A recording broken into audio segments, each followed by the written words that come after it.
When you think of electricity, you think of Edison. When you think of radio, you think of Marconi. But there is one electrical genius who is nearly forgotten. A man who dreamed of giving the world an unlimited supply of energy. His name was Nikola Tesla, and he was the master of lightning.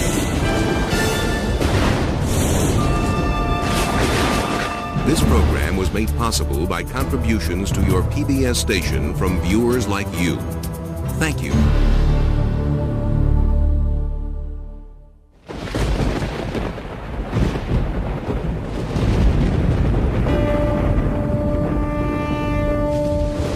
The progressive development of man is vitally dependent on invention. Its ultimate purpose is the complete mastery of mind over the material world, the harnessing of the forces of nature to human needs. Nikola Tesla, 1919. This is the story of a modern Prometheus who changed the world with electricity. It was Nikola Tesla who captured the power of Niagara Falls with his alternating current system and made it possible to transmit electricity to all of America and the world. It was Tesla who patented the technology for wireless communications that is used in all radio and television broadcasting. His incredible legacy can be seen in everything from remote control to neon and fluorescent lighting, X-rays, guided missiles, and even the Strategic Defense Initiative. Yet somehow history has overlooked this remarkable man. Tesla was indeed a genius of the first magnitude. He was a technological visionary. He could envision great things and make them work. He was a foreigner, an immigrant who arrived in America with only his dreams. A proud and sometimes arrogant man, he worked and locked horns with some of the most powerful people of his day. Thomas Edison, who resented his ideas. Guglielmo Marconi, who capitalized on his inventions. George Westinghouse, who created the Westinghouse Electric Company with Tesla's patents.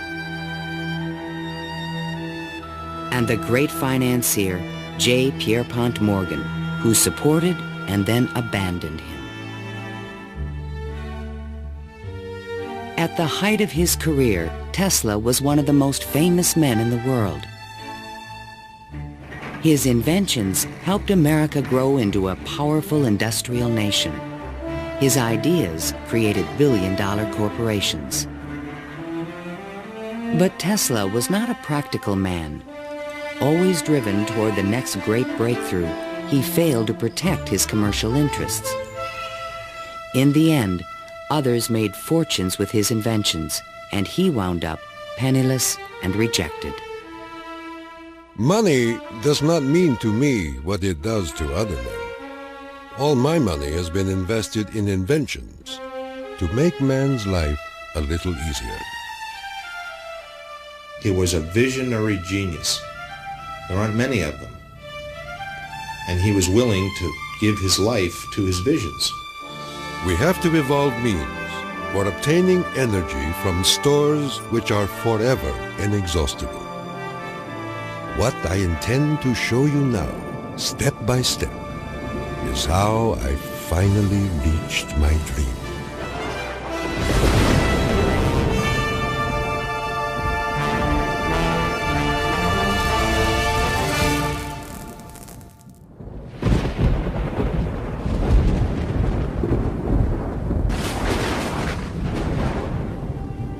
This is the house in which, by coincidence bizarre, I was born on the stroke of midnight between July 9 and 10, 1856.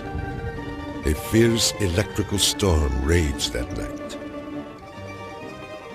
Nikola Tesla was born of Serbian parents on the eastern edge of the Austro-Hungarian Empire in what is today Croatia. His father, Milutin, was an Orthodox priest who expected his son to follow him in the clergy. There were only two choices for children in those days, one being to go in the army and the other being to become a priest. Tesla was not attracted by either of them, which was very distressing to his father. My father was a very erudite man. The training he gave me comprised of guessing one another's thoughts and repeating long passages of verse. My mother descended from one of the oldest Serbian families in the country. She invented and constructed all kinds of tools and devices and wove the finest designs from thread. Her fingers were nimble enough to tie 3 knots in an eyelash. Early on, Tesla began to demonstrate an extraordinary imagination. In my boyhood, I suffered from a peculiar affliction due to the appearance of images, often accompanied by strong flashes of light. I was quite unable to distinguish whether what I saw was tangible or not. To give an example, I was fascinated by a description of Niagara, and I pictured in my imagination a big wheel run by the falls. I told my uncle that one day I would go to America and carry out this scheme. Then, at the age of 17, while preparing for the seminary, Tesla contracted cholera, and the brush with death changed his life forever. In one of the spells, which was thought to be my last, my father rushed into the room. "Perhaps," I said, "I may get well if you will let me study engineering." "You will go to the best technical institution in the world," he solemnly said.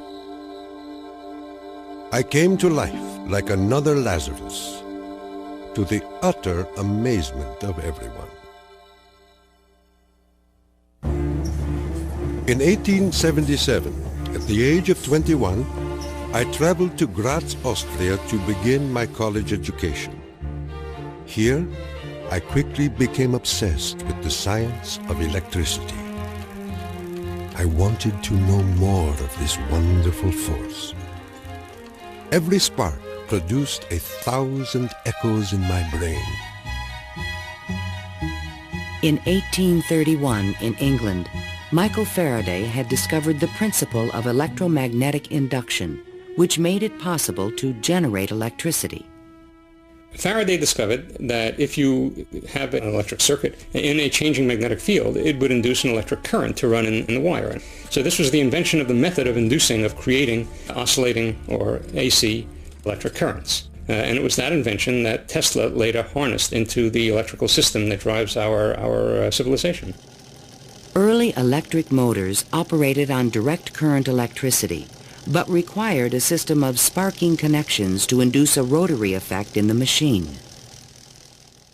I remarked to my professor that the design of generators and motors could be greatly improved by using currents that alternated. He embarrassed me greatly in front of my classmates, saying, "Mr. Tesla will never accomplish this. It is a perpetual motion scheme." Meanwhile, in America, Thomas Alva Edison had begun to experiment with vacuum tubes, producing the first commercial incandescent light bulb in 1878. Edison and Tesla would soon cross paths in a gargantuan technological struggle between direct and alternating current electricity.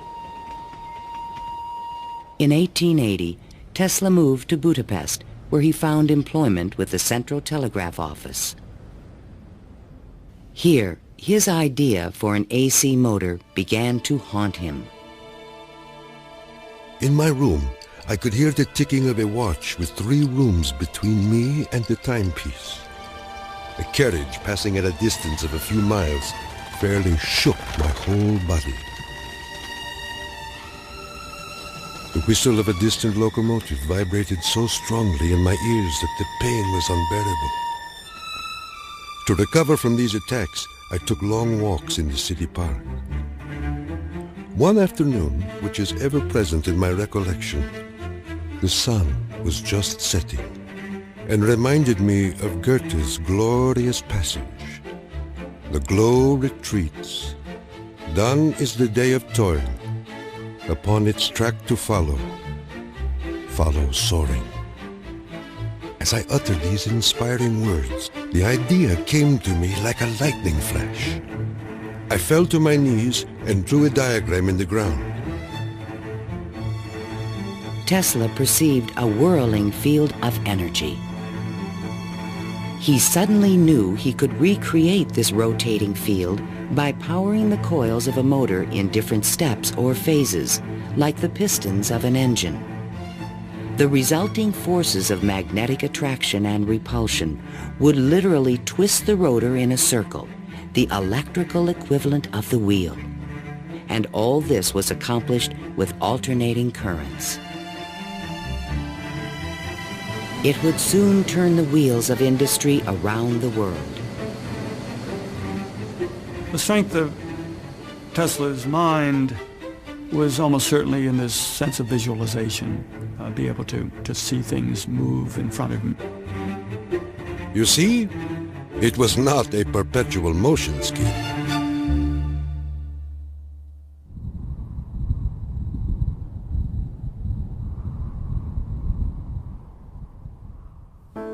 It had been the height of my ambition and my most ardent wish to see America and come in contact with the great Thomas Edison.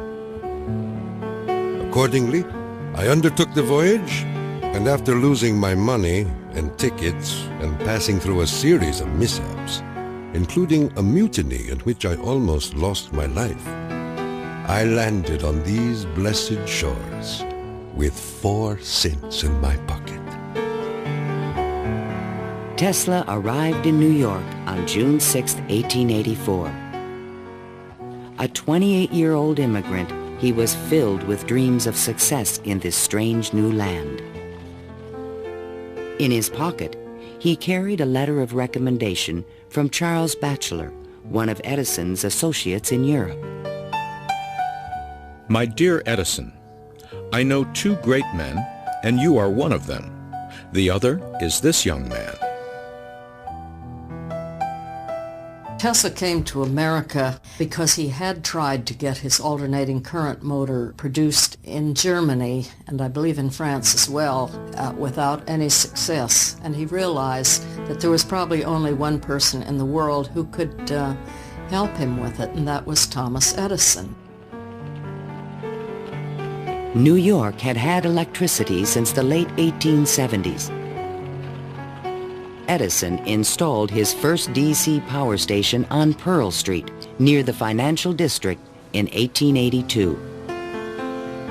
He did this with help from the great Wall Street financier J. Pierpont Morgan. But the system was far from perfect. Electricity was a very new thing. Most people didn't understand what it was all about. They were very afraid of it. There were fires breaking out. The horses on the streets would get shocks through their shoes and run away. So it was a very exciting time for Edison. I was thrilled to the marrow meeting Edison. This great man had revolutionized the world with his incandescent lamp. And I was burning to show him my motor that ran on alternating currents. Edison had built his business on the direct current system, and any talk of alternating currents was an aggravation to him. The problem with direct current is that you can't change the voltage. What you generate, that's what you get. And if you generated the power at too high a voltage, you would blow out lamps at the other end. If you generated the proper power for the lamps and you want to go any great distance, then you need copper wire that's as thick as your arm. And the Edison people said, well, that's all right. We'll just have a power station every mile or so. DC was sufficient to power lights and run motors, but it could not be transmitted efficiently over long distances.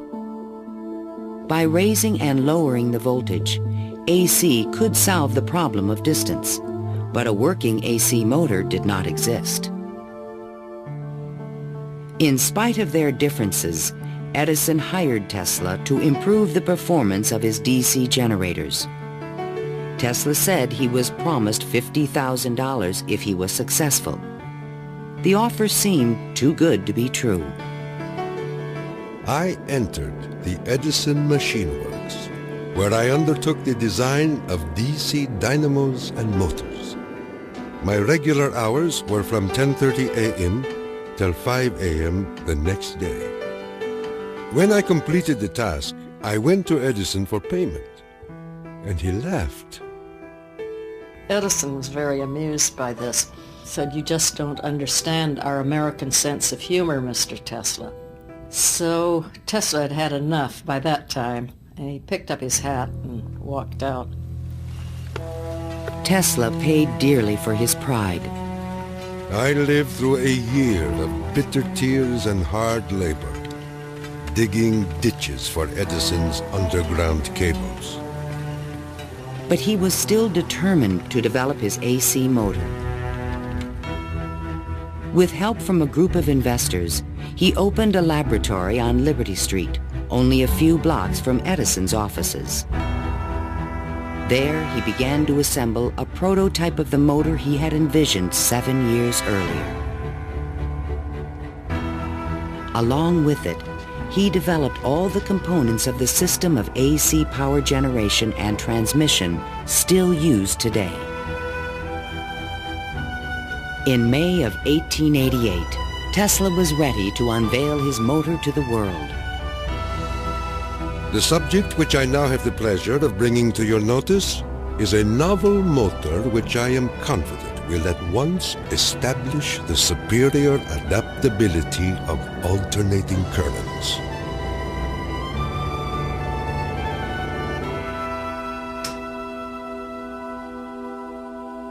Over the next 5 years, 22 U.S. patents were awarded to Nikola Tesla for AC motors, generators, transformers, and transmission lines, the most valuable patents since the invention of the telephone. One of the few men who understood the great potential of Tesla's inventions was the Pittsburgh industrialist George Westinghouse. He visited Tesla's laboratory, and on the spot, he offered to purchase all the patents dealing with the alternating current system for $1 million. Westinghouse also proposed a royalty of $2.50 for each horsepower generated by a Tesla invention. The young Serb was on his way to fortune and fame, while other inventors looked on with fascination and with envy. In all my troubles, I did not neglect to become a real American citizen, making me a proud and happy man.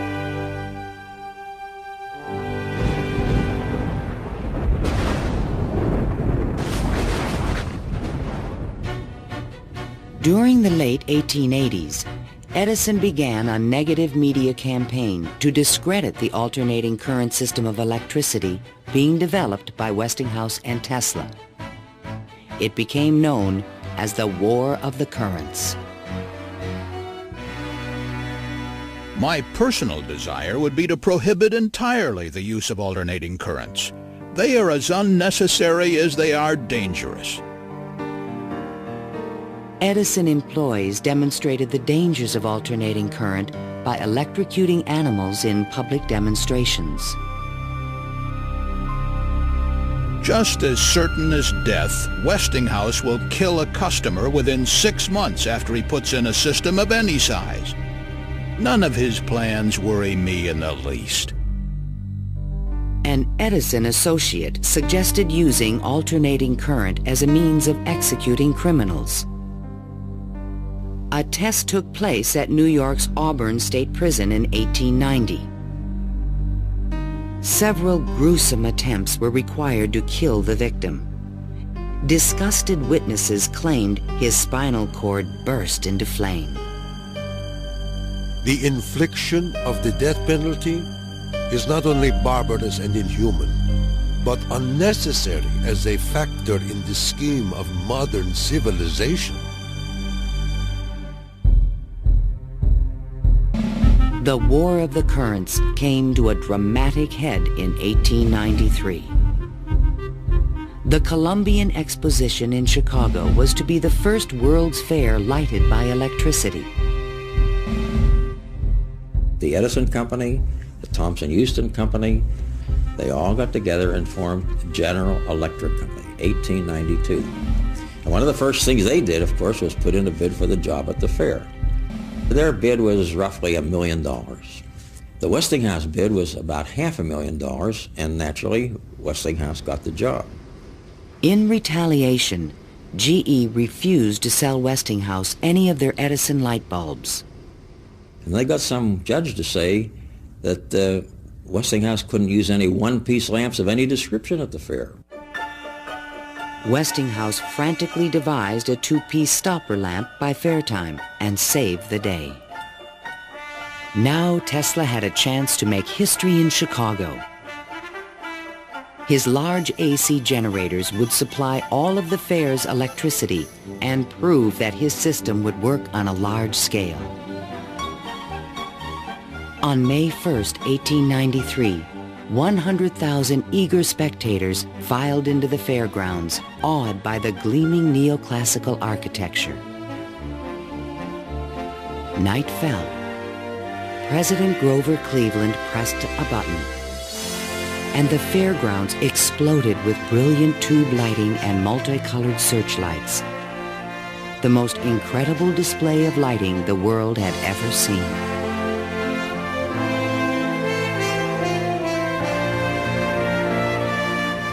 In the great hall of electricity, the public could see that the Tesla-Westinghouse system made it all possible. To overcome the impression that AC was dangerous, Tesla put on remarkable demonstrations. He created a device called the Egg of Columbus to show the rotating magnetic field created by his AC motor. In his room, he had cork-soled shoes on and a tuxedo and white tie and a top hat, and he would put his hand on a terminal which would flash electricity through his body, creating a great shower as his whole body was encompassed in flame, and people were quite impressed by this, to say the least. The Chicago Exposition left an indelible impression on the American imagination. This was the gleaming new city of the future, and it was powered by the inventions of Nikola Tesla.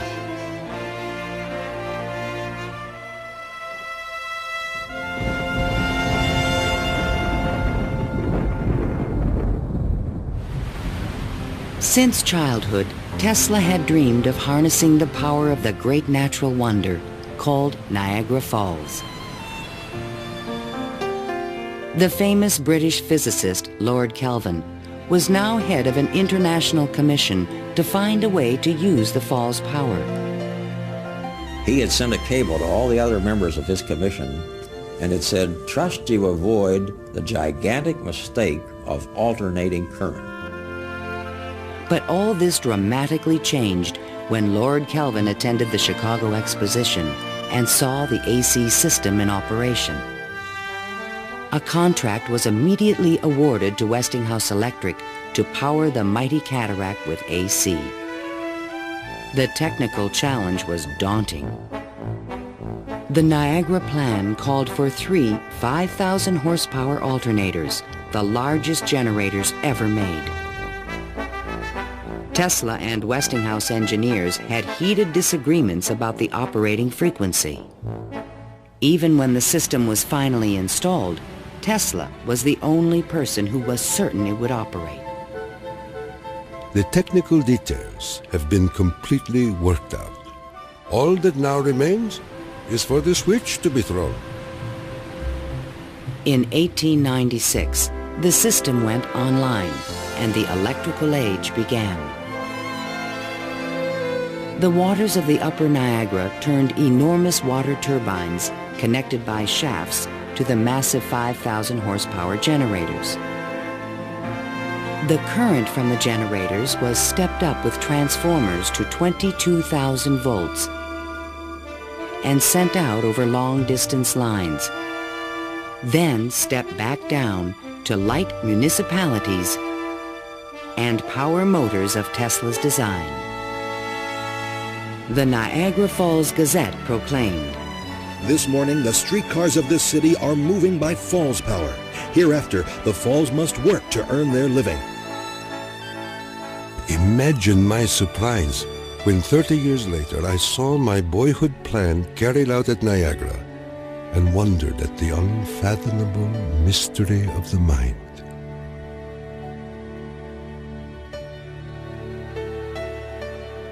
Within a few years, the number of generators at Niagara was increased to 10.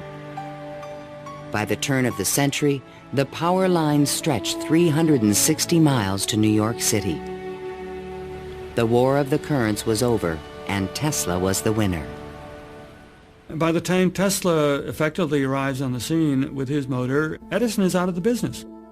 He's basically written out of his own company. This was something Edison would not soon forget. In spite of the success of AC, Westinghouse had overextended his company's resources, leading to severe financial difficulties. In order to save the company, Tesla said that he tore up his royalty contract for $2.50 per horsepower generated. Today, this agreement would be worth trillions. Had the inventor been tricked again? This is something that we've never found any record of in the Westinghouse annals. We do have something which is a memorandum of agreement about that, but it was never signed. But Tesla was ready to move on. I had already perceived enough to get the idea that energy could be transmitted and received without connecting wires in between. He was convinced his next invention would make him a millionaire once more.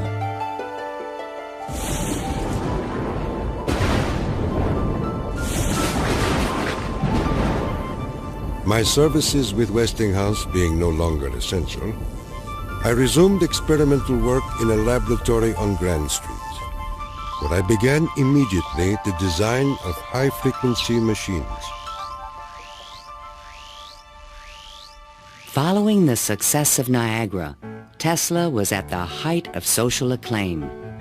Everyone wanted to know more of this mysterious foreigner who was transforming the world with his electrical inventions.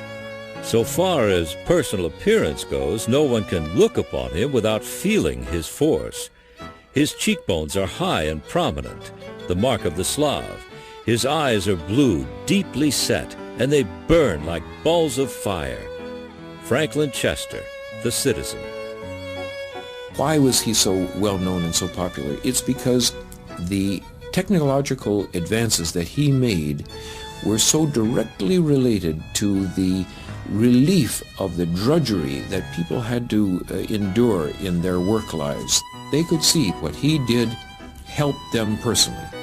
Every evening, Tesla showed up at Delmonico's, the most expensive restaurant in town, to be shown to his special table. He is fanatical about his dress, usually sporting a fine waistcoat, white leather gloves, and a derby hat on his head. He is meticulous about his health and drinks a glass of whiskey a day, saying it will increase his life expectancy to 150 years of age. Tesla hobnobbed with the leading politicians, millionaires, and celebrities of the era. This was the best way for independent inventors to find support for their projects. His friends were the New York elite, John Jacob Astor, William K. Vanderbilt, and the writer Mark Twain. I have just seen the drawings and description of an electrical machine lately patented by Mr. Tesla, which will revolutionize the whole electric business of the world. One of Tesla's closest friends was Robert Underwood Johnson, editor of the prestigious Century magazine. Johnson's wife was deeply in love with Tesla. My dear Nicky, do leave aside the millionaires and Fifth Avenue for some simple pleasures. From one distinguished only by a great weakness, Katherine Johnson. In fact, the world-famous inventor was also New York's most intriguing bachelor. The fact that he never married, I think, had almost nothing to do with his interest in women. It appeared that he was always very interested and was attractive to women. Many women sought his attention. The beautiful and wealthy socialite Flora Dodge, and even the famous French actress Sarah Bernhardt. But in spite of his charisma, Tesla was only interested in his inventions. He had so many phobias that he couldn't have had close relationships with women. He didn't like most of the jewelry that they wore or the perfume, and he couldn't bear to touch hair. And and in fact, he didn't like to shake hands. And so these are all things that do tend to discourage intimate relationships. The inventor even claimed that he destroyed his sexuality at the age of 40. A certain French actress kept coming to me and made it impossible for me to concentrate. It's a pity, too, for sometimes I feel so lonely.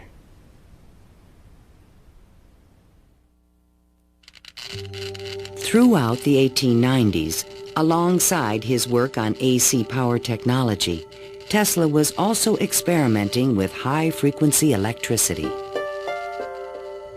In 1873, James Clerk Maxwell in England had proven mathematically that light was electromagnetic radiation. Light was electricity, vibrating at an extremely high frequency. To explore this unknown world, Tesla invented a unique device, still known today as a Tesla coil.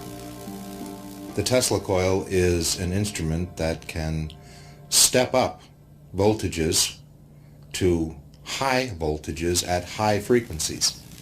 That essentially transmits a radio signal. Tesla invited friends and potential investors to late-night demonstrations in his laboratory. In experiments, he would permit his guests to pass thousands of volts of electricity through their bodies to light a lamp or melt a wire in their hands. Mark Twain was always a willing subject. Thunder is good. Thunder is impressive. But it is lightning that does the work. Even today, it would be a little bit scary to go into Tesla's laboratory, and in those days when people didn't know anything about electricity, it must have been terrifying. With high frequencies, Tesla developed some of the first neon and fluorescent illumination. He also took the first X-ray photographs. But these discoveries quickly paled one day in 1890 when a vacuum tube illuminated in his hand without any wire connection. To me, it was the first evidence that I was transmitting energy through the air. This was the beginning of Tesla's lifelong obsession, the wireless transmission of energy.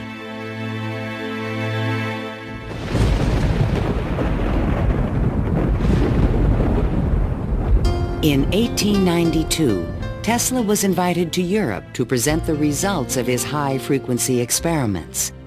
In London and Paris, he amazed scientists and engineers with lighting and electrical effects that looked more like magic than science. He also announced a remarkable new possibility. I would say a few words on a thought which fills my mind and concerns the welfare of all.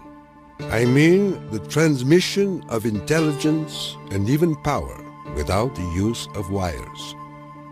I am becoming more convinced daily of the practicality of this scheme. The race for radio was about to begin. In 1888, the German physicist Heinrich Hertz had demonstrated that currents of high frequency emit electromagnetic waves, or radio waves, into space. But creating a practical means of wireless communication would require a quantum leap in imagination. Hertz created the first radio transmitter and the first receiver. He had showed that you could create an electrical signal in one place and detect it in another place with nothing in between. While in England, Tesla befriended Sir William Crookes, the discoverer of radiant matter. Crookes was a mystic and believed that human beings could communicate telepathically when they were attuned to high-frequency brainwaves. Tesla was skeptical, but one night in his bed he had a powerful and disturbing vision. I saw a cloud carrying angelic figures, one of whom gradually assumed the features of my mother. In that instant, a certitude, which no words can express, came upon me that my mother had died. And that was true. Tesla was convinced that he and his mother were tuned to the same frequency. His otherworldly experience would soon lead him to another revolutionary invention. On his return to New York in 1893, Tesla banished himself from social life and disappeared into his new laboratory on South Fifth Avenue. Following his uncanny intuition, he soon discovered that Tesla coils would transmit and receive powerful radio signals when they were tuned to resonate at the same frequency. Tuning is the key to all radio and television transmission. In my laboratory, I could take in my hands a coil tuned to my body and collect 3/4 horsepower anywhere in the room without any tangible connection. Sometimes I would produce flames shooting out from my head and run a motor in my hands, or light 6 or 8 lamps. By early 1895, Tesla was ready to transmit a signal 50 miles to West Point, New York. He could now produce 1 million volts with his new conical coil. But that year, on the Ides of March, disaster struck. Fire broke out in the building which housed Tesla's laboratory. Everything was lost.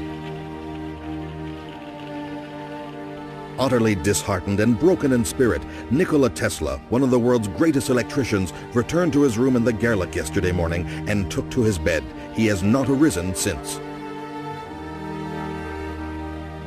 I was devastated. What could I say? The work of a lifetime lost in a fire that lasted only an hour or so. The timing could not have been worse.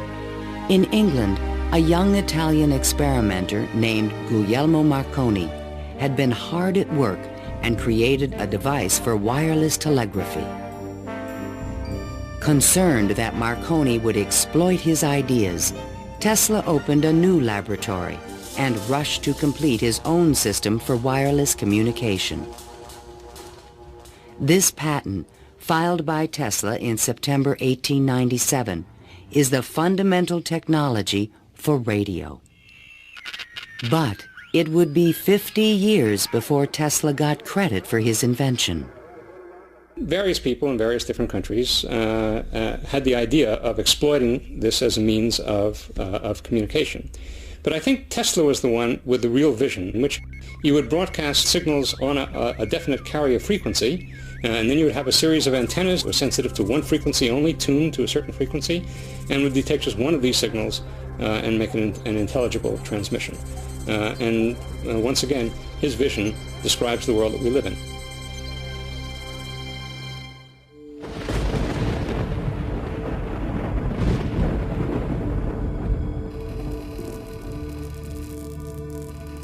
I was so blue and discouraged in those days that I do not believe I could have borne up but for the regular treatments of electricity which I applied to myself.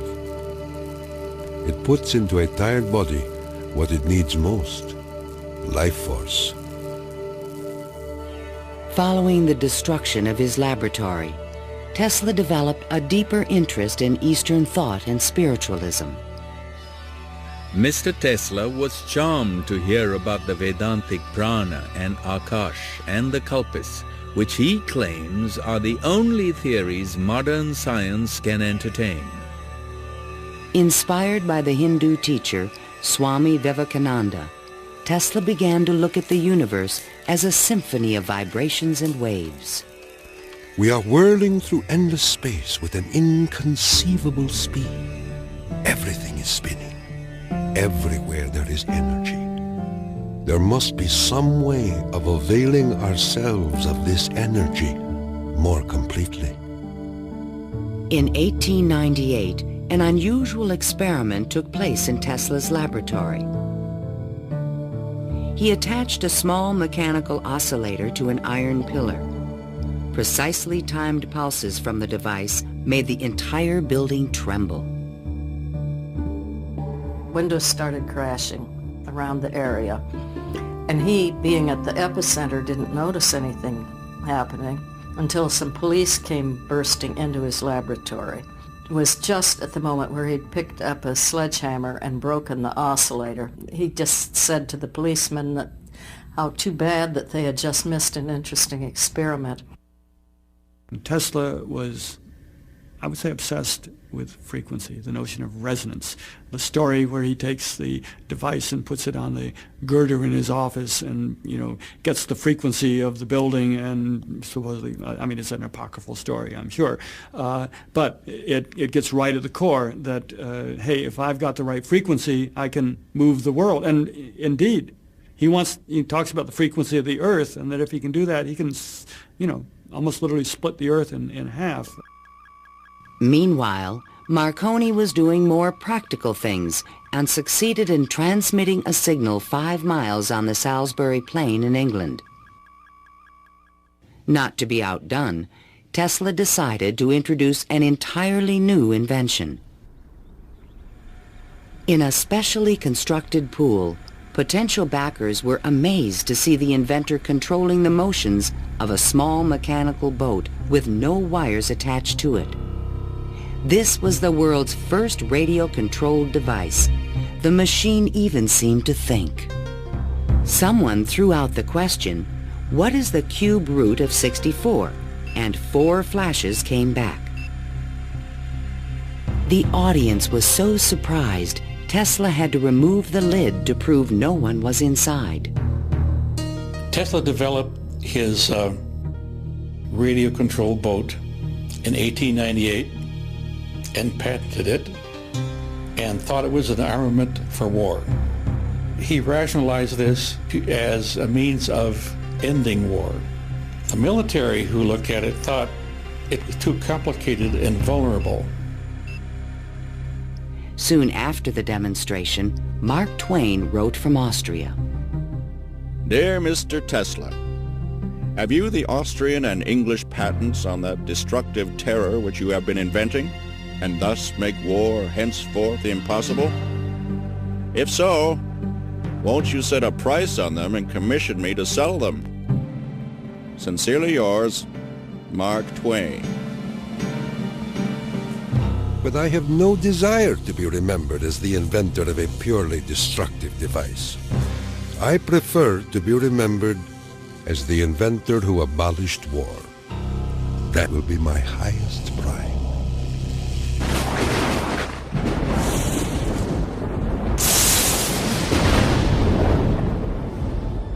In the summer of 1899, Tesla moved to Colorado Springs, Colorado, to conduct a series of secret experiments. He told curious local reporters that he intended to send a wireless message from Pikes Peak to Paris for the Paris Exposition of 1900. But his plans were even more ambitious. I came to the conclusion that it would be ultimately possible, with very little elevation, to transmit electrical power through the upper atmosphere. Just outside the city, he constructed an experimental station with sliding roof panels. A quote in Italian from Dante's Inferno hung by the entrance of the strange wooden structure. It read, "Abandon hope, all ye who enter here." During the construction phase, Tesla studied lightning. Now, I can understand Tesla's fascination with it, because what happens in lightning is that electricity is being transmitted from one place to another. Electric power, not just electric signals, but real electric power is being transmitted from one place to another. And the way it happens is that the air itself breaks down, it ionizes, it becomes what we call a plasma, and therefore for a moment it's a conductor, and it's actually conducting electricity just the way an electric wire conducts electricity. Inside the station, he began to assemble the largest Tesla coil ever built, which he called the magnifying transmitter. An antenna rose 145 feet above the building, crowned with a copper foil sphere. The entire station was, in effect, a machine to create lightning. Late one evening, Tesla put his transmitter to the test. He signaled to an assistant to close the switch. Huge streamers of electricity shot out of the coil and darted through the room. The sound of the exploding discharges was deafening.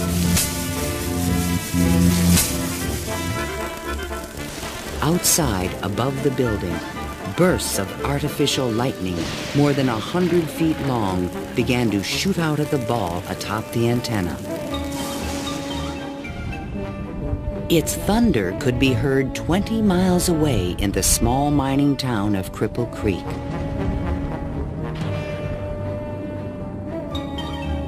Suddenly, the lightning stopped, and the entire city of Colorado Springs was plunged into darkness. The experiment had set fire to and destroyed the local power company's generator. Residents were furious and began to fear this mysterious stranger. Undaunted, Tesla continued his wireless power experiments for 6 more months. Late one night, an unusual event took place. Tesla noticed a repeating signal being received by his apparatus. To his own amazement, he believed it was an extraterrestrial communication. In a letter to the American Red Cross, he wrote, "Brothers, we have a message from another world. It reads, 1, 2, 3. The press had a field day. If the mystical 1, 2, 3 was impulsed from Mars, as Tesla says, they certainly showed most excellent taste in choosing Colorado Springs. It is a rule in inventional science. When you're going to tell one, tell a good one. And men have become great in this way. Colorado Springs Gazette. Though widely ridiculed for his claim, Tesla may have been the first to detect radio waves from space. I believe that Tesla could have gotten these signals from space. We are getting them today, and these are the radio telescopes. That's what radio telescopes do today, receive signals from space. They are not from alien civilizations, but they are from the sun and from the stars. On January 7th, 1900, Tesla boarded a train back to New York City. Perhaps he had mastered the power of lightning, or at least that's what he believed. The law which I discovered in Colorado is wonderful, and it means that results undreamed of before will be possible. as soon as a large plant is constructed in accordance with my plan. See the excitement coming.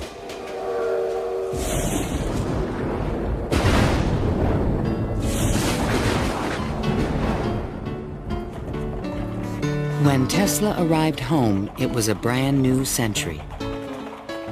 Electricity was fueling the tremendous growth of the city. And now, there was talk in the air about the new art of wireless communication. Marconi arrived in New York in 1900 to attract investors for his new company, Marconi America. He filed a U.S. patent for a system of wireless telegraphy, but it was rejected because it was similar to Tesla's invention. It became obvious, I think, to Marconi as well as to other experimenters of the time that the Tesla system was an efficient, powerful resonator that would produce electromagnetic waves that you could work with. Confident in the future, Tesla took up residence in the Waldorf Astoria Hotel and wrote a sensational article for Century magazine. First, let us ask, what is the spring that drives all? All this energy emanates from one single center, one single source, the sun. In this detailed futuristic vision, he described a means of tapping the sun's energy with an antenna. He suggested that it would be possible to control the weather with electrical energy. He predicted that wars would soon be eliminated by machines. And to unite all nations, he proposed a global system of wireless communications. When wireless is fully applied, the Earth will be converted into a huge brain, capable of response in every one of its parts. It tells us about a vision he had for both power and communications, that he wasn't going to think small. He was going to think globally on this. And that's all very nice if it works. The idea of a global communications network was very appealing to one of the world's most powerful men, J. Pierpont Morgan. He agreed to invest $150,000 into Tesla's worldwide radio broadcast center. But the inventor's real plan was to transmit without wires industrial levels of electrical power. Tesla chose to keep this a secret from his investor. In the summer of 1900, Tesla moved to Shoreham, Long Island, and began construction of a huge tower and plant called Wardenclyffe. This Tower of Dreams was made entirely of large wood beams and rose 187 feet above the ground. The plant next to the tower was designed by the architect Stanford White and was constructed under strict secrecy. He certainly could have sent signals across the Atlantic with no trouble with a station of that magnitude. But he was still pursuing wireless power transmission. The tower would light up at night, shooting sparks, making noises. Such experiments, they alarmed the whole area. Then, on December 8, 1901, Marconi took another step forward and transmitted his famous letter S across the Atlantic. Tesla dismissed the Italian's advances. Marconi is a good fellow. Let him continue. He is using 17 of my patents. The simple fact about Marconi is that he used Tesla's system to transmit signals and claimed that these were ideas that he had developed himself. Morgan began to doubt the wisdom of his investment. Marconi's system not only worked, it was also inexpensive. And technical problems were beginning to catch up with Tesla. He went back to Morgan again, asked for more money. Morgan says, Where's the radio transmissions across the Atlantic? How's that coming along? Well, it wasn't coming along. Tesla was forced to tell Morgan his real plan. What I contemplate and what I can certainly accomplish, Mr. Morgan, is not a simple transmission of messages, but rather the worldwide transmission of electrical power. A single plant of but 100 horsepower can operate hundreds of millions of instruments. But Morgan was a practical businessman and had already decided to back Marconi. I have received your letter, and in reply would say that I should not feel disposed at present to make any further advances. J. Pierpont Morgan.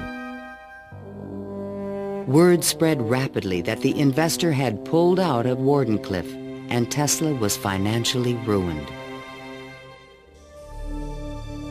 Late one night in 1903, the residents of Shoreham were astonished to see bright light emanating from the tower and an effect in the air like the aurora borealis. But in fact, Tesla could not transmit wireless power. And his major defect was he was dreaming, but he was doing very few calculations on paper. Because on paper he could have realized that you can transmit power, but not very much power. You can transmit power to hear the radio or for television or for a telephone. But once you want to start turning lights in which you really need high currents, the power gets diluted because space is very large. To his dying day, Tesla believed it could be done. It is not a dream. It is a simple feat of scientific electrical engineering, only expensive. Blind, faint-hearted, doubting world.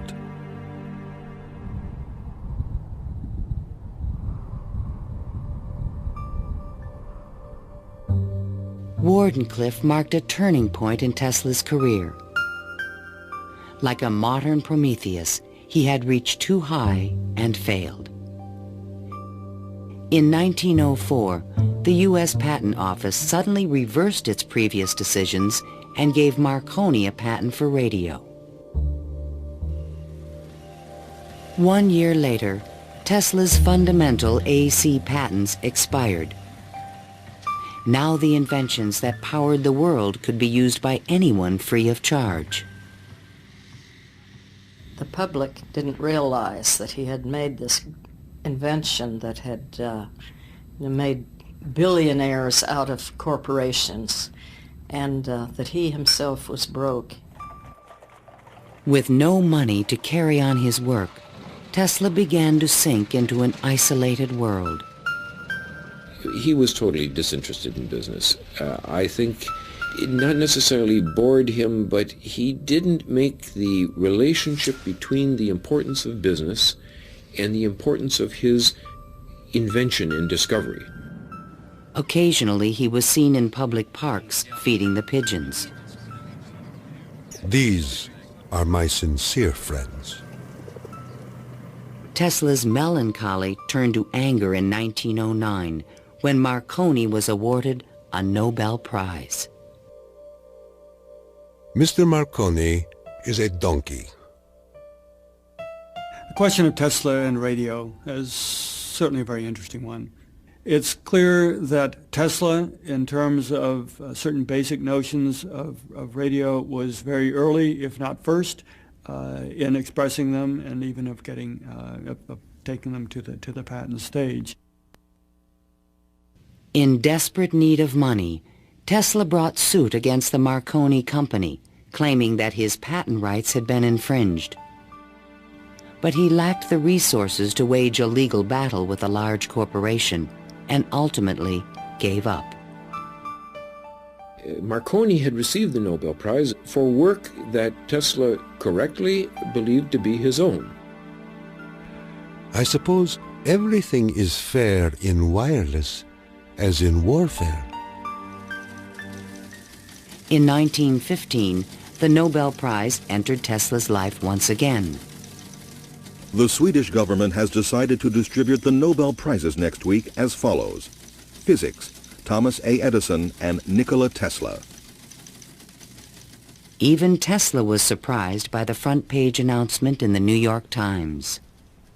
I have concluded the honor conferred upon me concerns the transmission of electrical energy without wires. But 1 week later, the award was given to William H. Bragg of Oxford, England, for his work with X-rays and crystal structure. The embarrassing situation was never really explained. A rumor spread that Tesla had refused to share the prize with Edison. The difference that the Nobel Prize could have made in Tesla's life soon became evident. Testimony given by Nikola Tesla, the electrical inventor, in a judgment for $935 back taxes was filed yesterday. Mr. Tesla said under oath that he was penniless and had been living on credit. In an attempt to give him long overdue recognition, the American Institute of Electrical Engineers decided to award Tesla their prestigious Edison Medal. But on the night of the presentation, the guest of honor was missing. And Edison was conveniently away on business. They found Tesla across the street by the New York Public Library, feeding the pigeons. Later that night, he was persuaded to accept his medal and announced that he had finally completed his invention to transmit wireless power. The energy goes to a distant place, and you will see something like the aurora borealis. To conclude, we are coming to great results. The audience thought Tesla was losing touch with reality.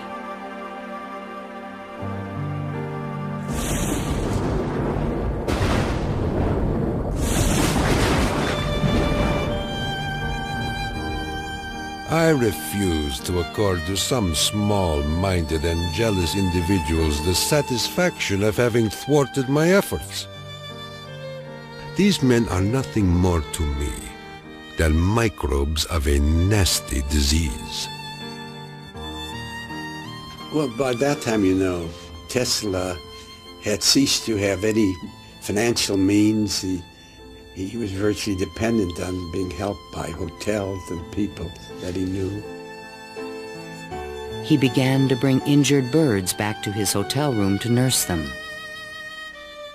He had more companionship with pigeons in that time of his life than with human beings. Working as a consulting engineer, Tesla managed to maintain a small office and laboratory in the Metropolitan Tower.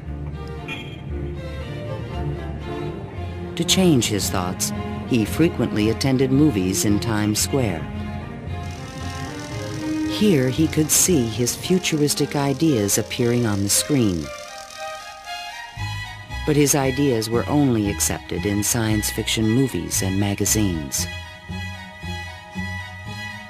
In 1924, there was a news report that while at Colorado Springs, Tesla had invented a death ray machine that shot bolts of lightning. The inventor was strangely quiet on the topic. Meanwhile, a new scientific star, Albert Einstein, had captured the world's attention with his theory of relativity. Tesla continuously attacked the validity of Einstein's work. Scientists today wander through equation after equation that have no relation to reality. If we were to release the energy of atoms, instead of a blessing, it might bring disaster to mankind. But no one took him seriously. I think that every generation of scientists feels that the new ideas that come along that replace their own ideas represent a loss rather than a gain. Tesla believed that Einstein was taking us intellectually in the wrong direction. Rejected by traditional science, Tesla's interests again turned to the esoteric. His intellect seemed to embrace a lot of different areas quite easily. What he lacked were the social skills. And that's an enormous shame because it interfered with his ability to use that genius, to be practical. Though nearly a recluse, he would occasionally attend dinner parties at the home of the German poet and mystic George Sylvester Viereck. And he always intrigued the guests. While we were in the midst of talking, an apparition seemed to come into the room. He walked so softly, and he struck us as almost an unearthly creature. And he talked of all sorts of, seemed to me at that time, unreal things, more in the nature of the psychic rather than the scientific. Tesla wrote a strange poem called Fragments of Olympian Gossip and dedicated it to Viereck.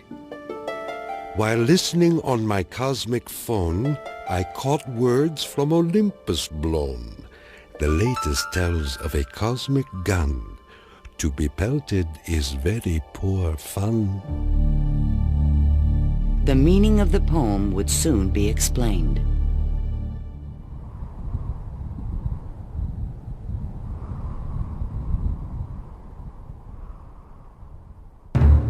I inherited from my father an ineradicable hatred of war. But war can be stopped, not by making the strong weak, but by making every nation, weak or strong, able to defend itself. Thomas Edison, America's best-known inventor, died in 1931. That same year, Tesla came back to life. His friends threw him a 75th birthday celebration.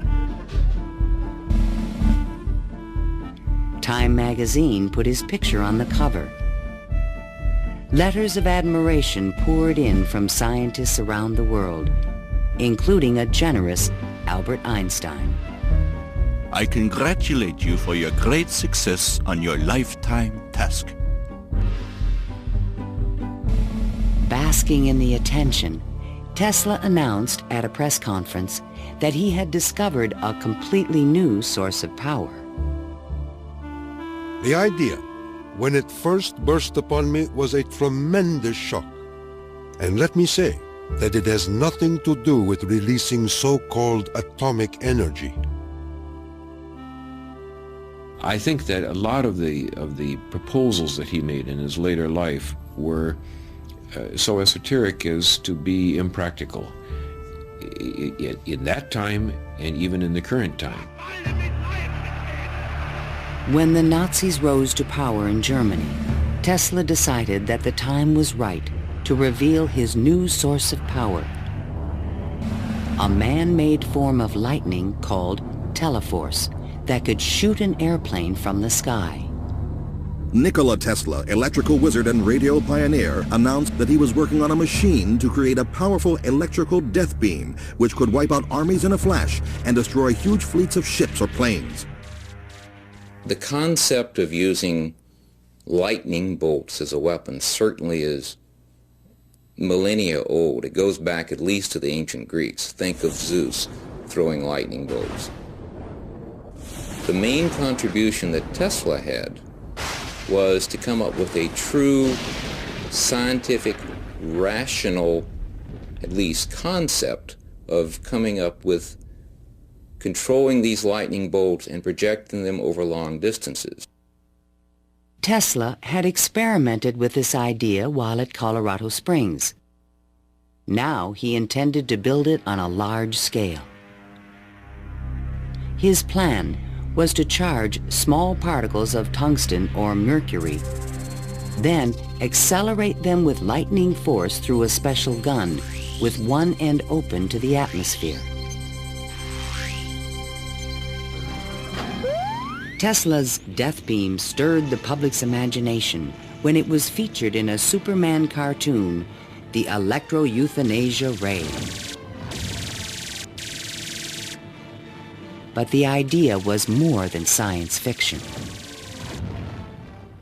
Tesla tried to sell this concept to various governments, England, the Soviet Union, and the United States, all Allied powers, and against Germany. He offered his system to England for $30 million, and they entered negotiations. When Tesla demanded payment before sending the final plans, the deal fell through. The British attempted to build their own death beam, but the project was soon abandoned. As the Nazis surrounded Yugoslavia, Tesla attempted to sell a beam weapon system to his former country. There should be needed 9 stations, 4 for Serbia, 3 for Croatia, and 2 for Slovenia, and it will protect our dearest homeland. At this point, even Tesla's countrymen thought he was just a crazy old man. One day in 1937, Tesla started out from his hotel room to feed his pigeons. Suddenly, a few blocks from the hotel, he was hit by a taxi and thrown to the ground. 3 of his ribs were broken. He was 81 years old. Remembering what he did for their company, Westinghouse executives agreed to pay his room and board for the rest of his life. The inventor also received a small stipend from the Yugoslav government. During the Christmas season of 1942, Tesla's death was imminent. Again, he attempted to interest the United States in his beam weapon concept.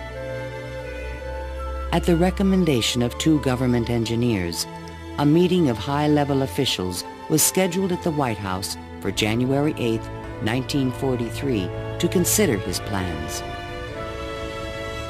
But the meeting never took place. Nikola Tesla, inventor of the Tesla coil, the induction motor, and hundreds of other electrical devices, died last night in his suite at the Hotel New Yorker. On last Thursday night, here in our city of New York, a man who was 87 years of age died in his humble hotel room. On January 10, 1943, Mayor Fiorello LaGuardia of New York paid tribute to Tesla on the radio. He died in poverty, but he was one of the most useful and successful men who ever lived. Were we to eliminate from our industrial world the result of Tesla's work, the wheels of industry would cease to turn, and our electric trains and cars would stop. Our towns would be dark, our mills and factories dead and night. But Tesla is not dead. The important part of Tesla lives in his achievement, which is great and integral part of our civilization, of our daily lives, of our current war effort. Ironically, only 5 months after Tesla's death, the United States Supreme Court declared elements of the Marconi patent invalid. The decision confirmed Nikola Tesla's patent priority for the fundamental technology of radio.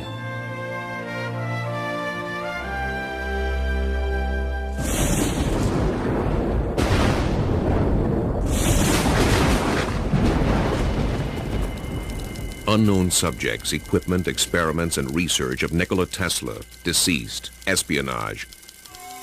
Following Tesla's death, fears rapidly increased that he might have invented a powerful new weapon. FBI Special Agent in Charge, P.E. Foxworth, was called in to investigate. He had been informed that Tesla's papers were not secure. Tesla is reported to have completed and perfected his experiments in the radio transmission of electrical power, commonly referred to as the death ray. A distant relative of Tesla, named Sava Kasanovich, is taking steps to get possession of these important documents and plans. Tesla's nephew, Kosanovich, was an up-and-coming Yugoslav diplomat with suspected connections with the communists. He insisted that his uncle's effects be returned to Yugoslavia. Kosanovich had asked the locksmith to come and open the safe, thinking there might be a testament, a will, in the safe. A will was never located. And there was a lot of talk then about secret weapons and negotiations with the USSR. There was all kind of talk, you know. Shortly before his death, Tesla showed a delivery boy a box in his room that he said contained a powerful weapon. A number of people call me and ask me, did I see in the hotel room a certain kind of a box, you know? They were looking for some secret contraption that Tesla had invented. I never saw anything like that. The U.S. Office of Alien Property immediately seized all of Tesla's possessions until their ownership could be established. There's every evidence that they did look through all his papers, because the papers were not in order and certain things were missing. All his technical papers on beam weapons were secretly microfilmed by U.S. military agents. On August 6, 1945, the first atomic bomb was exploded on Hiroshima, Japan. Soon after, the bomb would be in the Soviets' hands. During this period, copies of Tesla's papers on the beam weapon were shipped to Wright Field in Dayton, Ohio. There, a top-secret research program began called Project Nick to find a defense against nuclear missile attack. Copies of some of his papers were sent to Wright-Patterson in 1945, not to my facility, not even the predecessor of my facility, but to another part of the base for analysis. And then they vanished. Nobody seems to know what happened to them. In 1952, Sava Kasanovich obtained permission from U.S. authorities to return Tesla's estate, still stored in New York, to the inventor's homeland. I personally believe that the U.S. government may have overlooked some things of value in the Tesla papers before they were released to the Yugoslav government. A Tesla museum was opened in Belgrade by Yugoslavia's president, Marshal Tito. But during the Cold War, the museum was off limits to Western scientists and scholars. Then, in 1960, Soviet Premier Khrushchev announced that the USSR had developed a powerful new weapon. There was concern in the U.S. that the Russians may have access to Tesla's missing papers on beam weapons in Belgrade and elsewhere. It's possible that these papers on the particle beam weapon were obtained by the Soviet Union, but it wasn't the only copy. In other words, I think that the United States has always had Tesla's papers on particle beam weaponry. An American beam weapon program began at Lawrence Livermore Laboratories, but engineers could not produce an effective directed energy weapon. I've always been a sort of a fan of Nikola Tesla, an admirer, and definitely he had the concept of a charged particle beam weapon back in the 1930s. I haven't a clue, to be quite honest, how he meant to actually do it. In 1978, evidence suggested that the Soviets were attempting to build a huge beam weapon near Semipalatinsk in the Ukraine. Soon after, President Ronald Reagan announced the Strategic Defense Initiative in March 1983. I call upon the scientific community in our country, those who gave us nuclear weapons, to turn their great talents now to the cause of mankind and world peace, to give us the means of rendering these nuclear weapons impotent and obsolete. Tesla's concept for a beam weapon defense shield was finally taken seriously by the United States to combat the destructive threat of atomic weapons. In spite of circumstantial evidence, there is no direct proof that Tesla's ideas or plans were used in the Strategic Defense Initiative. And even today, after decades of investment and research, scientists still disagree on whether beam weapons are realistic. Basically, let me just make a short statement. That's all I'm really at liberty to say, is that a considerable amount of effort has taken place in the United States and in a number of other countries trying to get these things up to a real weaponizable status. Let me stop at that point. No U.S. government archive has any record of Tesla's technical papers, which were copied immediately after his death. And what has become of Tesla's great dream to transmit electrical power without wires? This is the Navy and Air Force High Frequency Active Auroral Research Program, or HAARP, in Gakona, Alaska. The large antenna array is designed to beam high-energy microwaves into the ionosphere. Tesla was his genius because way before anybody knew or even understood the physics of the Earth and what we call today the ionosphere, which is a layer of ionized particles about 80 kilometers above the Earth, he conceived it and he tried to use it to produce a variety of new concepts. The HAARP project evolved from a patent filed in 1987 in which Tesla's work is referenced. It proposed using the ionosphere like an enormous electrical circuit to transmit power around the planet.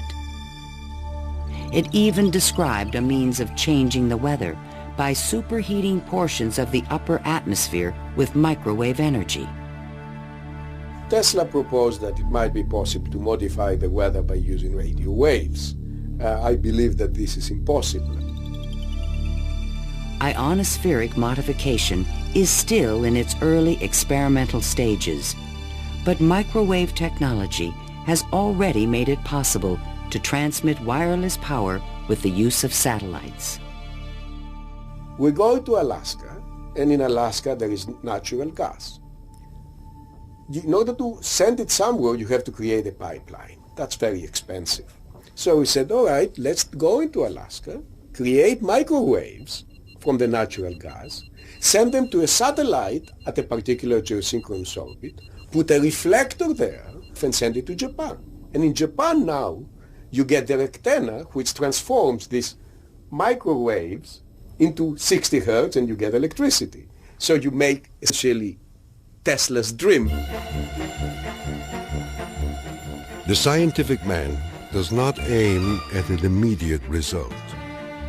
He does not expect that his advanced ideas will be readily taken up. His work is like that of the planter for the future. His duty is to lay the foundation for those who are to come and point the way. He was special. I mean, he was unique. He was unusual in all sorts of ways.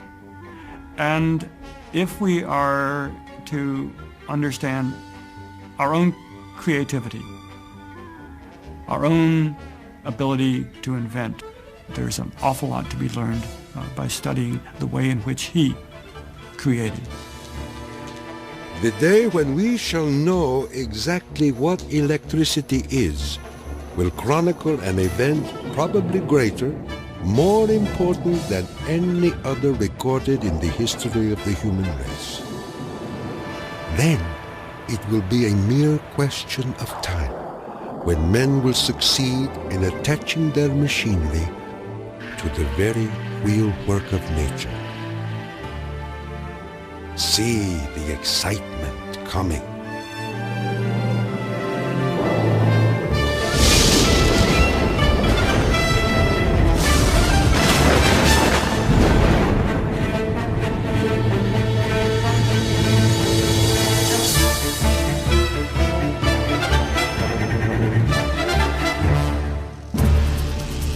To learn more about Nikola Tesla, visit PBS online at pbs.org.